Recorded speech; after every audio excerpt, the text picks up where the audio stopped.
Welcome to today's Technology Spotlight series. My name is Simone Woodward, Marketing Campaign Manager for the Platforms and Application Lifecycle Division at DLT. We're very excited to showcase Red Hat's technology offerings and services to our public sector customers through this monthly Tech Spotlight series. Prior to getting started, I wanted to go over a few housekeeping items. Number one, please mute your phones at all times. If you have any questions during the presentation, please feel free to enter them into the chat box to the right and wait for the Q&A for these to be answered. Please do not put us on hold if you are not on mute. We will hear that background music. Number three, this Tech Spotlight webinar is being recorded and will be available for viewing on demand afterwards. If you're having any issues accessing this webinar through MS Teams, please shoot us an email to redhat@dlt.com and we'll make sure you receive this presentation. Now on to today's topic, automating the enterprise with Ansible. Leading today's Technology Spotlight series is Lance Abla, Senior Solution Architect at Red Hat. So Lance, take it away. My name is Lance Abel. I'm a Senior Solutions Architect at Red Hat. I have been here for about a year. I have been working primarily in the Ansible and OpenShift space, as well as RHEL 8, to try and get our customers and partners better prepared to take advantage of what Red Hat has to offer in these spaces.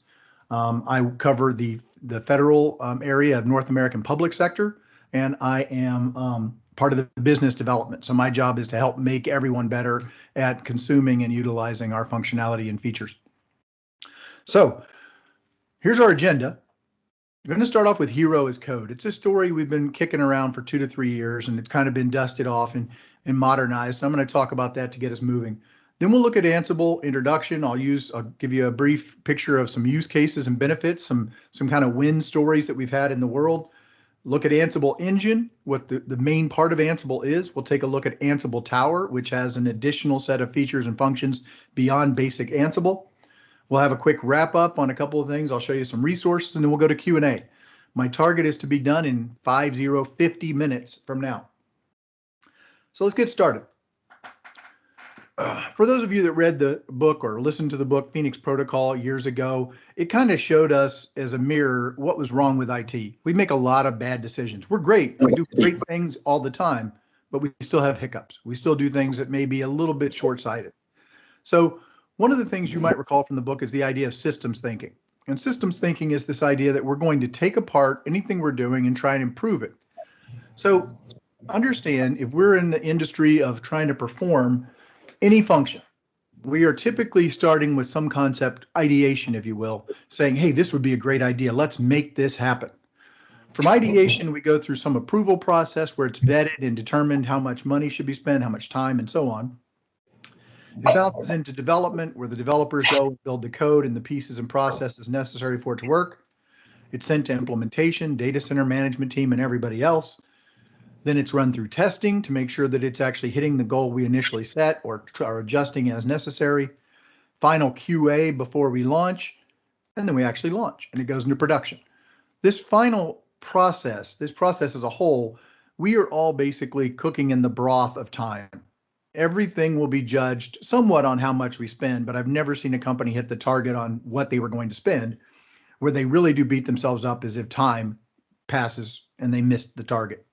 So when I started doing this years and years and years ago, if we got something done in a year, we felt good. Nowadays, people expect things to be done in minutes to hours and in worst case, days to weeks. So the idea that you've got months to solve a problem is not viable. So we start looking at this. And in the enterprise space I came from before, everything was time to market. How fast can I make money off of this idea? In the federal space, we use time to ATO, authority to operate. How long till I can get that out there and make it mission critical so that people can start utilizing it, whether it's on the battlefield or in the document services area or evidence information for DOJ, whatever it is. How fast can I get it out there and functioning so we can benefit from the idea? The problem that happens after you get that idea laid out, you have the picture in your mind, we start to examine it and say, okay, what's going right and what's going wrong? Well, I look at it and I say, okay, here's the time it takes each of these groups to do their work. And based on the time it takes each of these groups, I start to get a feel for where my bottleneck is. The problem with this bottleneck is it's a little misleading. If I take the time, more often than not, the longest time is in implementation.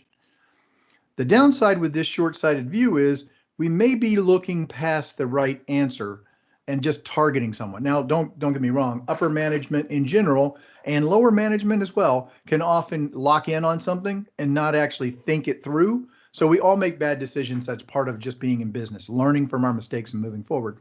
But the idea of targeting the implementation person often lends itself to a problem. And we'll talk about that problem for a moment. The bottom line is, I just chose Pat. Some of you may remember the old Saturday Night Live skit. Pat is the person who's sitting in the implementation spot. And on the one side, we think, well, Pat's the bottleneck. Pat takes the longest time of all, 2 to 3 days to get something done. Everyone else is minutes to hours. What's the problem here?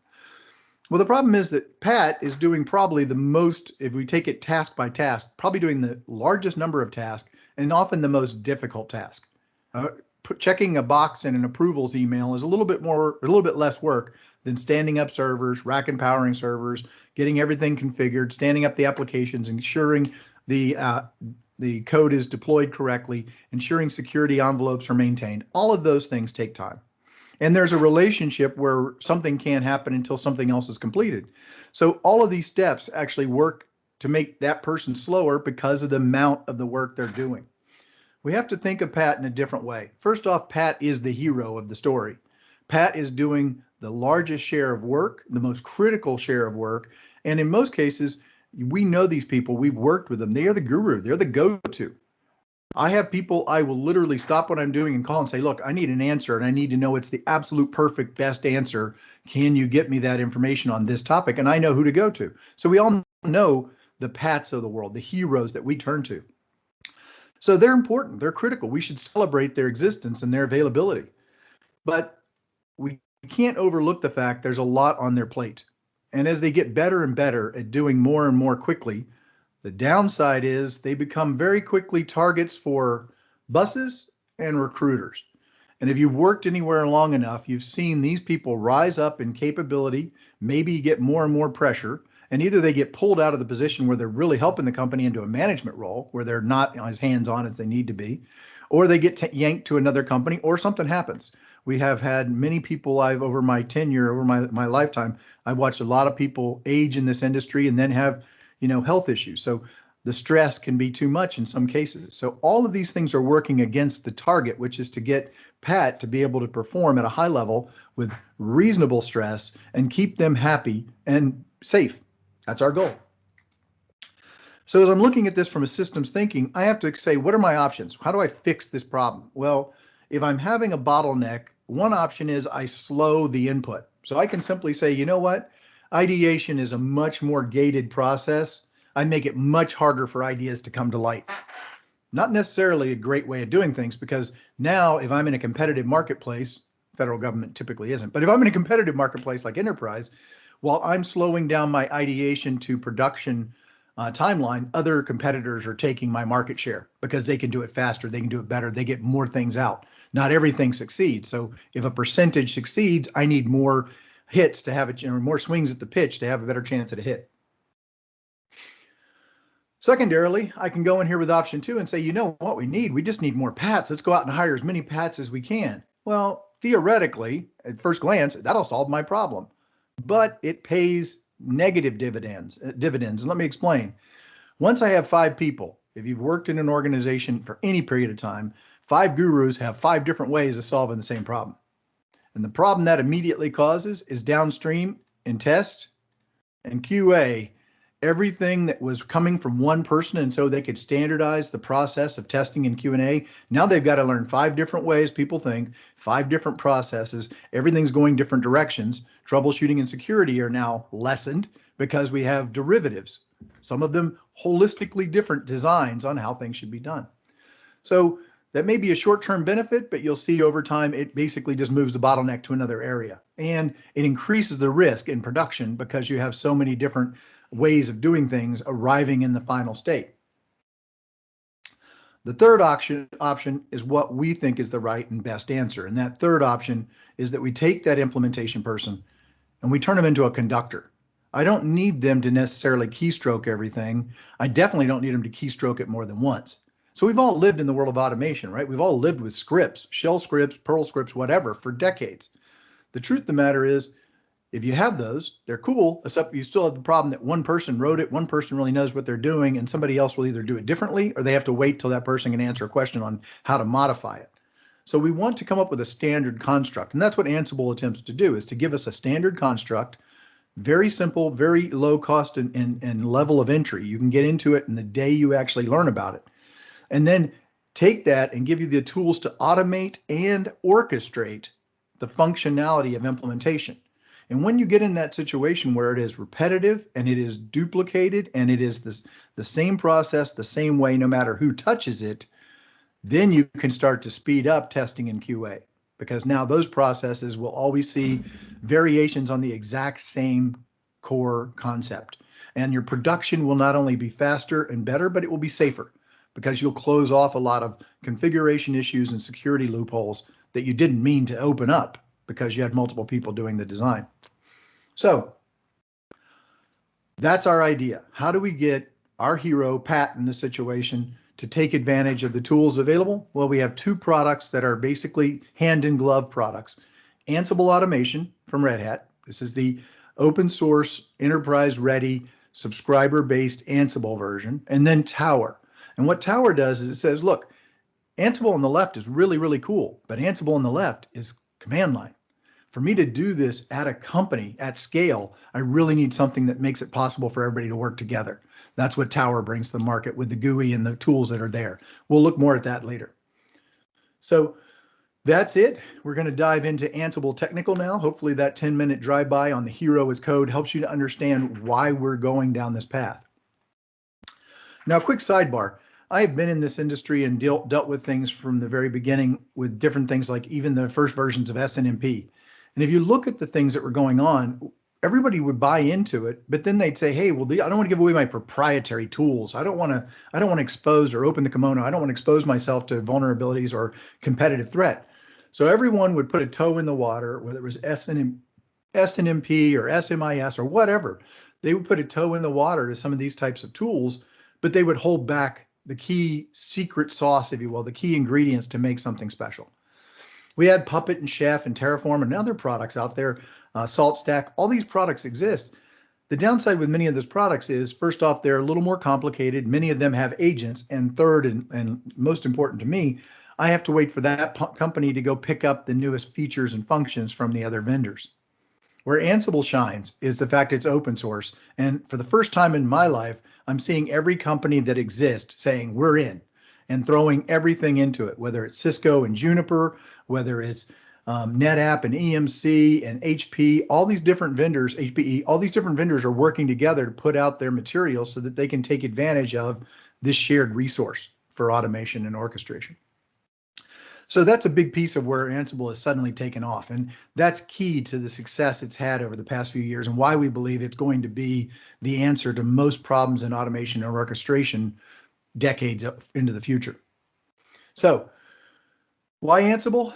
As I said, the common problem every IT person has faced at some point in their IT life is you've been somewhere in the bottom of the stack. You've had some mundane task you've had to do, and it always gets hit. You always get hit with that task at the worst possible time.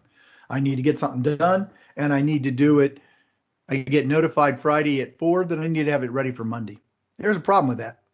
In the old days, and this is the old days, I would have been running around with thumb drives or CDs trying to basically install all these systems. Well, with Windows and Linux, I have ways of automating the install process. That's better, but it's still a pretty onerous task. With Ansible, I regularly stand up systems and workshops in a matter of minutes. So I will go out and deploy on AWS my entire set of servers, actually 2 servers per student, up to 50 students in most cases. So I'll have 100 systems up in a matter of minutes, usually well under an hour. All installed, fully configured, operating system, applications, everything I need people to be able to take advantage of and use. And that same functionality exists at many of our companies that we work with. Automation happens when one person meets a problem they never want to solve again. As I said earlier in the hero as code story, we all know that. The problem is it's very common and very easy that you'll work in the language you're comfortable with. So someone will write a Python program. Somebody else will write a shell script. Somebody will do it in Java. Somebody else will do it on an Excel spreadsheet and macros.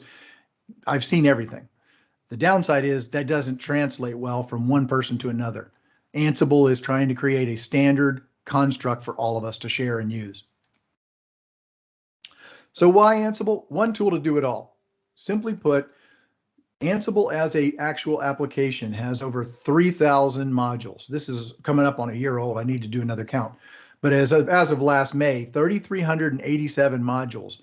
These are the foundational components, the building blocks of what we're assembling with Ansible. And in the 3387, there's a big chunk for Windows servers. There's a big chunk for Red Hat Linux. There's a big chunk for SQL database from Microsoft and Oracle and Cisco and you name it. So those modules are contributed by the vendors themselves to work with their hardware and software solutions. Lowest learning curve, you'll find when you start getting into YAML, yet another markup language, as some people will say, it's not code, it's a markup language. It's like XML or HTML. We're simply defining what we are doing, and it's a language from top to bottom. So you literally go in, you read from step one down, and you basically apply what you're asked to do against the systems, one or more, that you're asked to go set that up on. So the actual process is mainly more about editing, using an editor, being able to find flaws in your typos in your code, or in your markup, and then basically doing some logic testing to make sure things flow in the right order, meaning you do step B after step A. That process you have to make sure you've got done. Infrastructure entropy is another piece of the puzzle. So consistency in cross-team chaos. Let's be clear. Anyone who's done an implementation knows day zero, you're planning, day one, you're implementing, day two, you start living with all the nightmares you created. And most of the nightmares come from what I call configuration drift. Meaning if I've got 10 systems, somebody might have and possibly has gone in and touched 2 or 3 of them and tweaked config or initialization files, and they're off in a different direction. I had an issue, I don't know, it's probably 15 years ago, where we spent a whole Thanksgiving weekend trying to find a flaw where 8 servers in a cluster, one was having problems. Somebody had gone in and made changes in one file, and we took forever to find it. Should we have diffed all the configuration elements? Yes, but we didn't think of that until after we eventually found it a few days later. So infrastructure entropy means that I can take advantage of the chaos, or I can rein in the chaos by taking advantage of Ansible to constantly go back and reset to standard. So if somebody changes it, I go back and comb it back to where it's supposed to be. Part it in the middle, part it on the left, whatever it is, I can put it back in the state I want. It's agentless. The problem with agents, as we all know, is that as soon as you're done deploying an agent, another agent drops, and I spend the next several days to weeks getting the new agents deployed. That is a cycle that never ends, and it also causes chaos and catastrophe at times, because potentially between agents you have variable changes that may cause code or functions to blow up. I had stories on that, but I won't share them. SSH and WinRM are the only pieces I need. I need a way to reach another system. Those are the preferred. There are other ways of reaching, but you're going to look most often for SSH and WinRM as a means of getting from whoever's sending the Ansible playbooks to whoever's receiving and executing them. Finally, start today. I tell people this all the time in my workshops. As soon as you're done here, if you're really interested, go out and get the pieces. Go to the documentation. Go start messing around with it, because I will tell you that in less than 24 hours, you can be basically decent at understanding Ansible. Now, like anything else, if you've ever cooked, there's day one of learning to cook, and then there's day 400 or 500 where you could actually put something in front of somebody and be quite proud of it, because you not only have solved all the questions, you've solved all the problems that come from the steps to be a good cook. So Ansible is the same way. It's easy to learn. It takes a little more to master. So customers and use cases. Most people are like, okay, great. You're telling me about this Ansible stuff. That's wonderful. But guess what? I need to know more. Is it new? Is it cool? Does it work? Well, first off, understand, as I tell people, the simplest way to think of Ansible is those top 6 things you see there: orchestration, provisioning, continuous delivery, security and compliance. Those are the tasks IT professionals are working on every day. One of those 6 things is what you're doing pretty much with every moment of your day. The bottom are the things we're doing it against. These are the hardware and software solutions we are touching to make those 6 things happen. That's exactly what we are automating with Ansible. So every one of those devices on the bottom has a vendor. The vendors are here, and this list changes regularly because new people will basically launch something and then they'll go out and make their Ansible modules available and plugins available to take advantage of making it happen. So whether you're using AWS for your cloud or Azure, whether you actually have Dell networking, Cisco, Juniper, Palo Alto, whatever you're working with, there are Ansible modules that allow you to call the functions to set up and configure those hardware and software devices. So IDC is one of those companies we all rely on to kind of give us a, okay, this is all marketing aside, what's the real story? So IDC did a study and this is their output. First off, a 5-year or 5x return on investment in 5 months to pay back the subscription cost. So for most people, that's right there, a huge issue. So huge increase in value over time, and I'm basically in the green within, or in the black within 5 months of turning it on and after I paid for it. 135% more applications developed per year. IT's shifting. We used to be all about standing up servers and standing up applications, and eventually, standing up servers, standing up application software, and then an application on top of it. And it was always, they were the last and they were the slowest. Now it's changed. Developers want to deploy code in minutes to hours, and we want to give them the tools to be able to deploy code as quickly as possible. So you'll often hear the term FaaS, which essentially function as a service. You put your code out there, we'll catch it and run it. You don't need to think about the infrastructure beneath. That's the level of automation and orchestration I can get to. And you see at the bottom, 68% more productive IT infrastructure management teams and 25% more efficient IT security teams. One of the things I'm going to do is I'm going to comb things regularly, especially in the public sector space.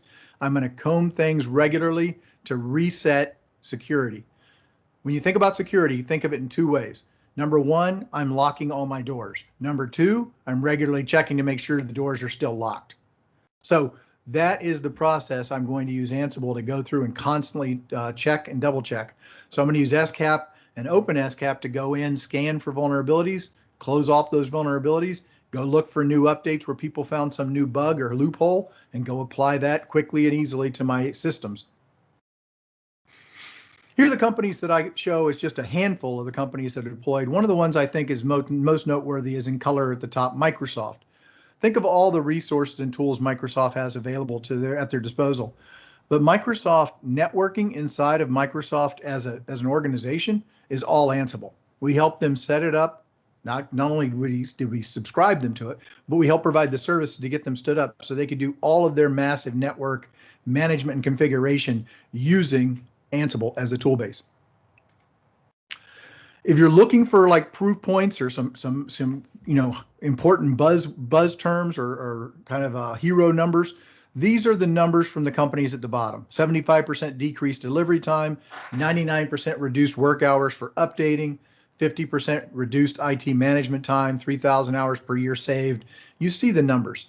Those are the companies. We have white papers available that we can share to help you better understand the unique situations there. So if something is similar to what you're struggling with, say threat hunting with security, we can show you the white paper on how a company solved that problem with Ansible. So how does it work? Excuse me. How does it work? Well, the first thing to be aware of is this. When we're working with Ansible, there's 2 ways we label it. There's Ansible overall, the umbrella of Ansible, but it breaks down into 2 pieces. The engine, which is the command line side, and Tower, which sits on top of the command line side to extend the functionality and scale the capabilities. So let's look at engine first. Engine is made up of these 4 pieces. So when you deploy Ansible, there's 4 pieces Ansible engine relies on. One is an inventory. Next is the actual CLI. Then you have modules and plugins. We're going to take a closer look at these in a moment. But ultimately, that engine's job is to take, whether you're pulling from a CMDB or public and private cloud, we're taking information about the host you want to change. Users are applying playbooks and potentially roles to make the systems on the right side of the screen, network devices, host in public or private cloud, to make them take on a configuration. And that configuration will be Maybe I'm installing PostgreSQL. Maybe I'm installing Apache. Maybe I'm installing Microsoft SQL. Whatever I'm putting on those systems, I can automate that process and orchestrate what steps come in and before other steps. So let's take a look at these 4 pieces I just mentioned.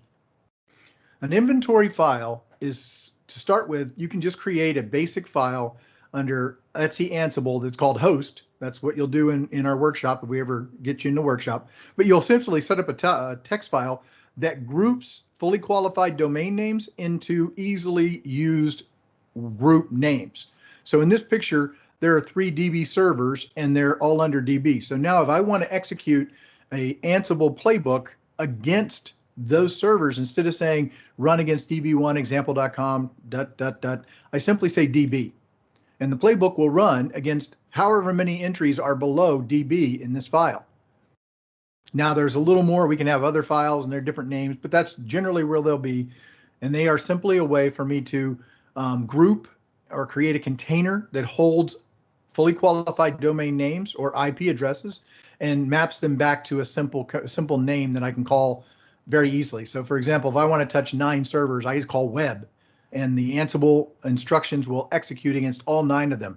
And by default, up to 5 concurrently. You can make that larger or smaller depending on your situation.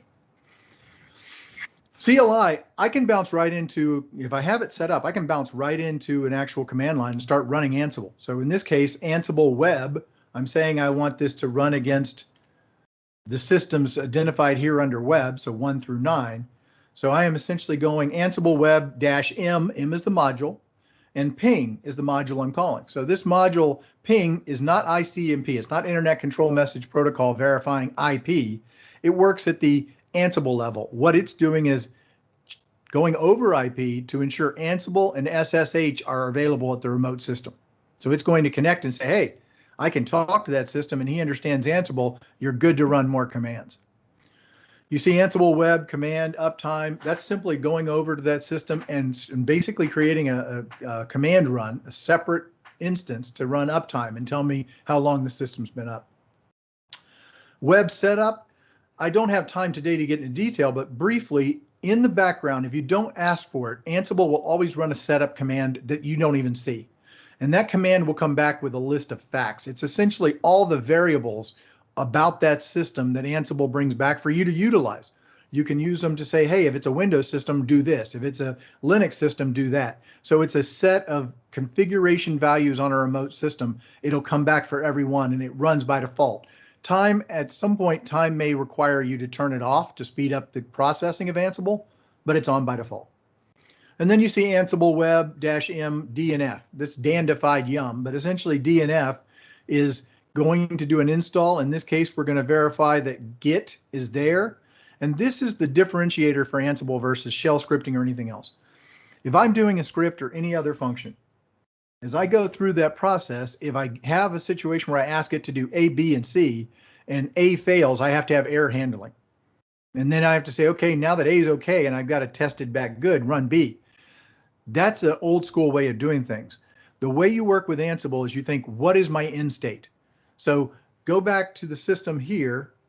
Think about those 3 DB servers. So if DB1 is actually out there and has no database installed, that's option 1. It's going to go out there and install the database. And you're going to, by default, say latest. It's going to install the latest version of, let's say, Postgres. DB2 already has Postgres installed, but it's version 9 instead of version 10. When you say latest, it's going to go out there and update version 9 to version 10. And if the third one already has version 10, it's going to go out there, verify it's there, and not change anything. That is a key differentiator for Ansible. I'm not going through step-by-step process. I'm simply instructing the system what I want it to look like when it's done. So that's a big differentiator, and that's what you see at that last command. I am doing a DNF, a yum install to get Git on the system, and I want to make sure it's present. And I could have latest, I could also have version equal latest, I think it is. And that would ensure it's up to the current latest release. Modules are the most important piece of this whole thing. Modules are what the vendors give us, and Red Hat makes available as well. But these are the tools available that you're calling. So if you think about calling a function, if you've done programming, it's similar to that, but much simpler. I'm simply going to say, User, I give it a name, a shell, a group, and it expires. Replace, I give it a path. I use a regular expression and I give it owner, group, and mode. These are the things I'm doing with these modules. So I am calling them, and if I'm looking for some function that I don't see readily available, I can bounce out to docs.ansible.com and I'll see all the modules listed there. And I can also go to the vendor I'm working with. So if I'm working with some young upstart backup company or whatever, I can go out and find their Ansible modules and I can add them to my collection of modules I can call against. Plugins are just what they sound like. These are extensible pieces of code that give you additional functions. The one you're going to use most often is the Become plugin. It's built in, it's baked in, and it's based on the idea that, guess what? Most of these commands I'm running, I'm going to need elevated capabilities, elevated user rights. And so I'm going to use Become, and it's going to work to allow me to do a sudo or a switch user, substitute user, or do as. I have all these ways of becoming somebody other than who I connected to the system as, so that I can make something run. 3 terms you're going to have to learn and get comfortable with. Number 1 is task. A task is what I'm doing. So I simply say, hey, I want you to install Apache. So yum, here it is. I got task. There's the name, version, yum, name, template, blah, blah, blah. So there's my source for httpd.j2, and there's my destination. So I'm taking that and I'm putting it under as the httpd conf. So pretty straightforward. Play is that same thing, a task, but now I'm saying where I'm running it. So if you see at the top, it says host web, remote user root. So this is essentially saying this module has a task, it's yum, I'm doing the same steps, but now I'm saying where to run. The first one would never do anything because it's just a task with no destination. The next one gives me an actual location, run it against the web servers. So going back to our host file, 9 systems would get Apache installed and a configuration file copied over. Finally, a playbook is a playbook because it has 1 or more plays in it. So if I have a playbook, I'm simply going to say a what and a where, and in this case, more than one thing. So Apache is getting installed on the web servers, and PostgreSQL is getting installed on the DB servers.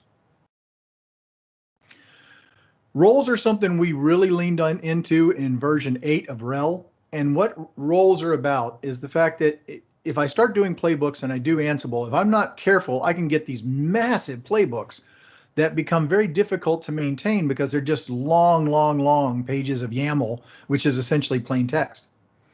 What we do instead is we use the concept of roles. And what that does is we create a directory structure. That directory structure under roles defines little snippets of Ansible instructions for a role a system would have, not a user, but a system would have. So in this case, my app servers would get the app server role. They would also get painted with the common role, which is kind of the configuration standard that we use in our organization, and then they get a security role applied. And those 3 roles would be applied to every one of the app servers. Web would get the web, the common, and the security, and DB would get DB, common, and security. So the idea being I'm taking that code that I need more than once, and I'm making it repeatable or reusable by putting it in a role instead of trying to ensure I copied it into every Ansible playbook that may need it. The place you can get a lot of Ansible instructions to get you started and make you successful out of the box is under galaxy.ansible.com. This is the shared user space for the world. So anyone who's been using Ansible to make things happen is posting their situation and samples out there for you to grab code and start working with. This means no more starting from a blank page and going, now what do I do? You can look at solutions that have been delivered in the field, and you can copy and use that code or that Ansible instruction set however you want. Just a note, if you do get into YAML and you start messing around with it, the most important thing I can tell you is this: space matters. The system is parsing your instructions based on white space. So if you use tabs, it's going to break things. If you use white space, the indentation must stay the same. So the way it understands parent-child relations is based on indentation. So all YAML files will open with 3 dashes. Technically, they close with 3 dots. No one ever does that. But you will have the 3 dashes, and then you'll have a dash. You will basically define, in this case, host is localhost. You have your first task. You basically name the task, and then you call the module that's going to do the job, in this case, ping. So indentation defines relationship. Spaces matter. Don't use tabs.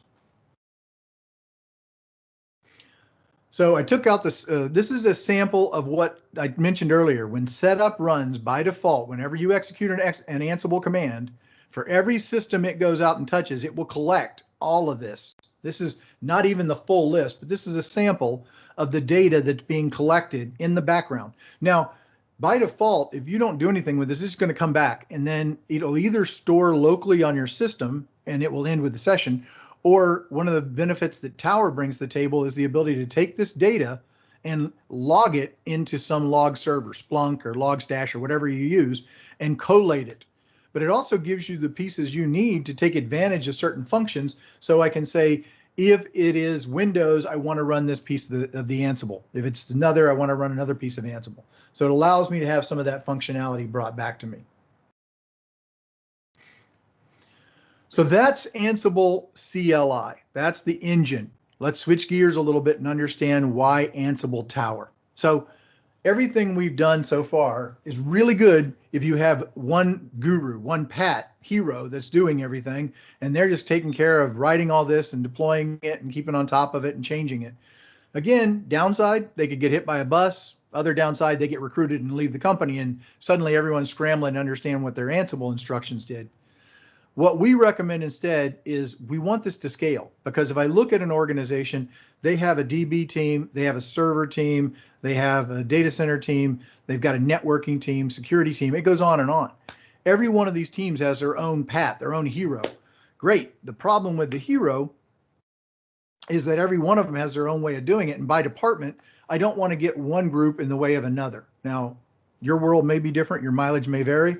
In my experience, DBs and sysadmins don't always get along. Virtualization team and container team don't get along. Storage team doesn't get along with anybody. So everyone's going in their own direction and they don't want to share or play nice together. What we are doing with this is essentially giving them the tools to be successful in their space and allowing the intercoupling of different departments to run playbooks together. So the DB team can have all their stuff set up for DB implementation and DB deployment, and they don't have to speak to the sysadmins or the storage team or anybody else, because those pieces are called programmatically in a workflow. We'll look at that in a second. So bottom line, complexity, scale. Opportunistic is when you've got one or more people that are just doing it on their own. That's great. I'm making my job easier. Systematic is when teams are starting to do it, but it's often not departmentally shared. It's just maybe the group of IT people are using it, but other areas of IT are still doing their own thing. And then finally, institutionalized. That's we want to standardize so that all of your various departments are using the same tools, the same Ansible designs. They're sharing and working together to make things happen.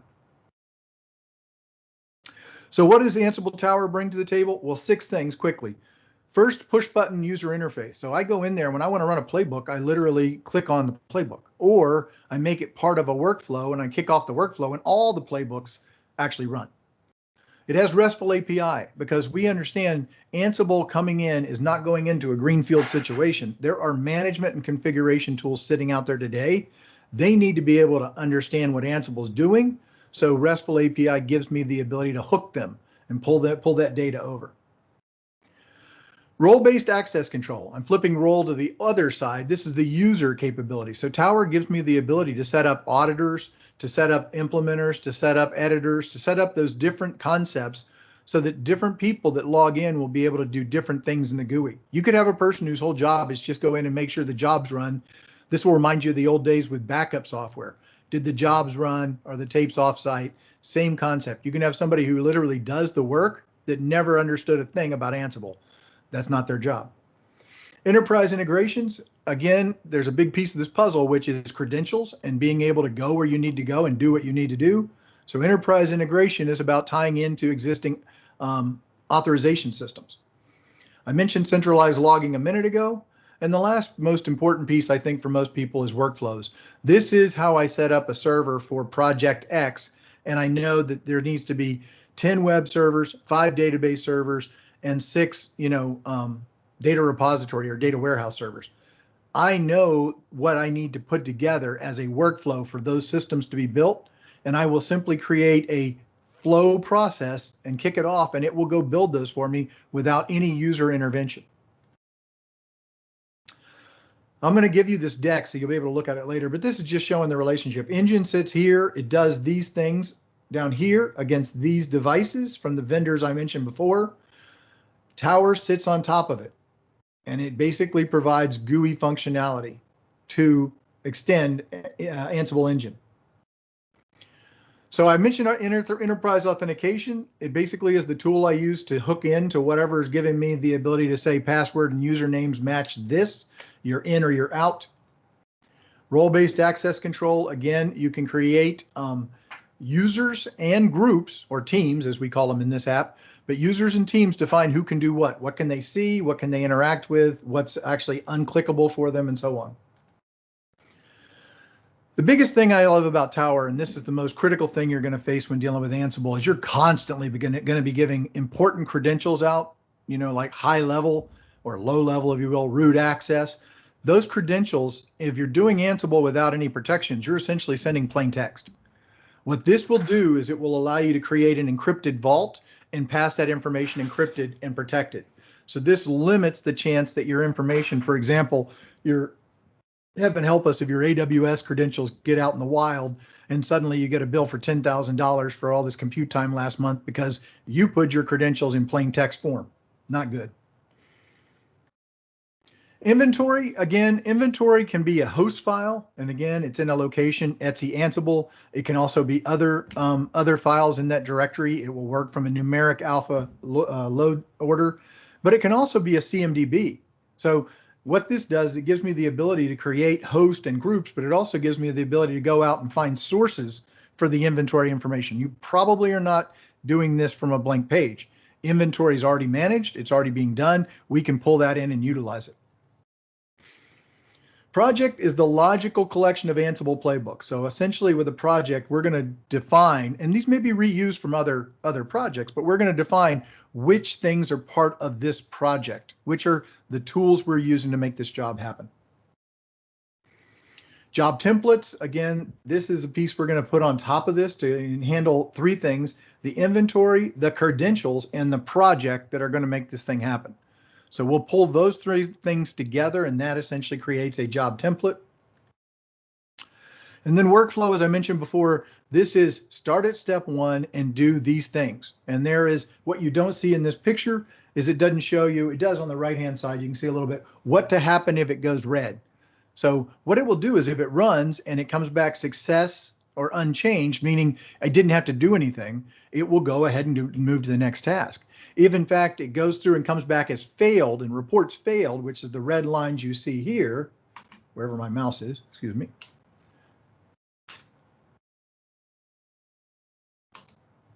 I went the wrong way. Here we go. So right here, these red lines, what it does is I use rollback. And rollback allows me to say, put it back to the previous state. How do I put it back to the previous state? Well, most of the time a new playbook is being put on top of an old playbook. So to put it in the previous state, I just run the previous playbook. RESTful APIs. And again, why that matters is Ansible doesn't have a lot of flow control. That's why we say it's not programming. There's one switch you can use to kind of handle some basic workflow inside of command line, but it's not if, then, else, or any of the stuff you might know from other languages. It is very basic, very simple. It's basically a glorified for loop for the most part. So the ability of having some workflow is a nice addition that Tower brings. I mentioned the RESTful API to move data back and forth in a JSON format to other tools. Centralized logging, as I said, is available here to ensure that this information is captured. It's most often what you'll need for troubleshooting to figure out what something went wrong when somebody ran a play they shouldn't or a playbook they shouldn't, and try and back it out and get back to where you need to be. And finally, webhooks are a really cool feature because webhooks are going to allow you to say, guess what? We are a Git-based company. So we do all of our actual functionality of configuration management through Git. GitLabs, GitHub, I don't care, but Git. As a result, what webhooks do is they will say, guess what? I'm going to keep an eye on the Git folders you tell me. And if something changes in the Git folders, I will immediately pull it down and run it against the necessary servers to keep them configured the way you're saying it needs to be. This takes away that step of, hey, I updated something, I need to notify somebody else, they need to update something, a script or whatever, and then they need to run the script. And that's a lot of delay and vulnerability if there's a problem. With webhooks, If I'm pointed at a directory and the directory changes and you mark it as gold, I'm going to take that gold and immediately apply it to the systems so I can stay on top of configuration and security vulnerability management. Finally, all of this is about scale. I am doing all of these things to allow you to do this across the entire organization, every single department or group in the organization. In closing, I want you to be aware there are a few resources I recommend you jump right on. So you can go to redhat.com/Ansible. The piece I mentioned before, galaxy.ansible.com, is the best place to get your hands on roles and other playbooks people have already written. So you're not starting from a blank page. You can go right in and see. The other issue, as I mentioned, docs.ansible.com. Docs is where every piece of the current documentation is stored, and we put a ton of examples in there to get you rolling down the road. So you can go in and grab that as your source and start writing that as your original copy, and then edit it to your liking and need. And finally, there is a ton of YouTube information out there. We have a number of podcasts, a number of other functions out there to help you be better at Ansible, but also leaning into Red Hat to help you get stronger and not be stuck in the wilderness trying to figure it out yourself. That's it. I got to 250, a little bit ahead of schedule. So let's open it up for Q&A. First, if you could just type in chat, was this beneficial to you? Did you gain any new information or a better feeling for Ansible? Are you curious to go further with Ansible? Just kind of get some feedback so we know that we're hitting the right target. One other quick plug, we do run free Ansible workshops regularly. I do one about every other week. The beauty of the workshop is you will get to be hands-on. So you'll get to actually touch the AWS systems we set up for you. So you'll get in there, be able to go in and start banging at the command line, as well as running playbooks of different levels to try things out. One question somebody asked, the workshops depends on the ones you sign up for. We have a 2-hour shortened version, but typically they're 3 to 3.5 hours. And I typically leave everything up till like 6, because some people get pulled away, everybody working from home, kids need help getting back into school or whatever. I can't get my Chromebook to work. So there's all these distractions. So we leave it up for a while. Everything in the workshops is open source, so you'll be able to take advantage of it on your own lab if you wanted to. But we give you a chance to kind of get a sense of it. And so, like I said, 2 hours minimum, typically 3.5. Fred, I'll get it out to AJ and Simone, and we'll get it out to you so you can see the workshop sign up stuff. Great, thank you so much.